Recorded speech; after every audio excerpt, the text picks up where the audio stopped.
In 1943, in January, they said that I would be drafted into the service. Mm-hmm. I said I didn't want to be in the Army. I said that I don't want to be puddling around in mud pies. I'd rather be out in the ocean. So at that time, I signed up for the Navy, and then they let me graduate in 1943 from it was Lakewood High School then. And they let me graduate, and the week after I graduated, I left for boot camp. And from there on, it was all towards the Pacific. It had 9 16-inch guns. What we would do is we would line up battleships, and we would fire into the shore to loosen things up and scatter any other people that were there before before the Army, Navy went aboard shore. They would drop bombs on the battleships and cruisers, and we were firing a 40-millimeter gun, and a Japanese kamikaze come down. He dropped a 250-pound bomb right in the center of where we were. Now, the area we were in was no farther than that back wall. In other words, say the gun was right in the middle, and we were surrounding.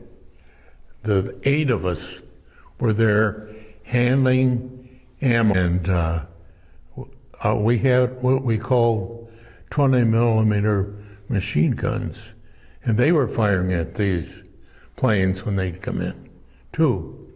But this plane got through, dropped the bomb, and there the 8 of us were around. The bomb hit right in the center of the area we were in, where that quadrant was. I was laying flat out. I looked up, I looked around. All 7 of the men were dead, except me. I was the only one that survived, and I never had a scratch. And everybody else was gone. I'll never forget this in my whole life. But this is when you were talking about something that would happen. That's something that I will never forget. It was just almost impossible for me to realize when I looked around that the other 7 were dead and I was the only one alive. And the only thing I could do is that I was brought up as a Christian person, that I had been praying that God would protect me. And that's the only thing I could do, is give credit to God for bringing me through that particular occasion. Well, it just was similar to having all the Japanese planes trying to knock us out. And you talk about a turkey shoot, every ship in the force was firing at airplanes, and airplanes were firing at ships. So you talk about a turkey shoot. We went aboard at the ship I was on, South Dakota. We had I don't remember how many, maybe 10 sailors that went aboard the Nagato. In other words, we had a small boat, that destroyer, that took us alongside, and we went aboard, and they had a small crew of Japanese that stayed aboard. The rest all were evacuated when they signed a peace treaty. But we went ashore, and we took over and got a signature from the man in charge that we had taken the ship over. And at that time, like I say, I operated on my own, and we had the opportunity to do it.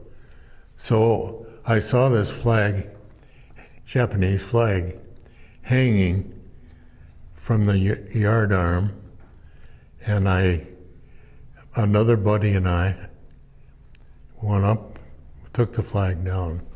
That is the flag. Why don't you pull it out? We'll get a formal picture of that, but that's amazing. Yeah. See, here's where they hooked it to the yard arms. And so I've kept that folded in my house since I got home. When Eisenhower was president, he was Missouri. They were going to, at the first indication, they were going to sign the peace treaty aboard the USS South Dakota. And Eisenhower said no, they're going to sign it on the Missouri.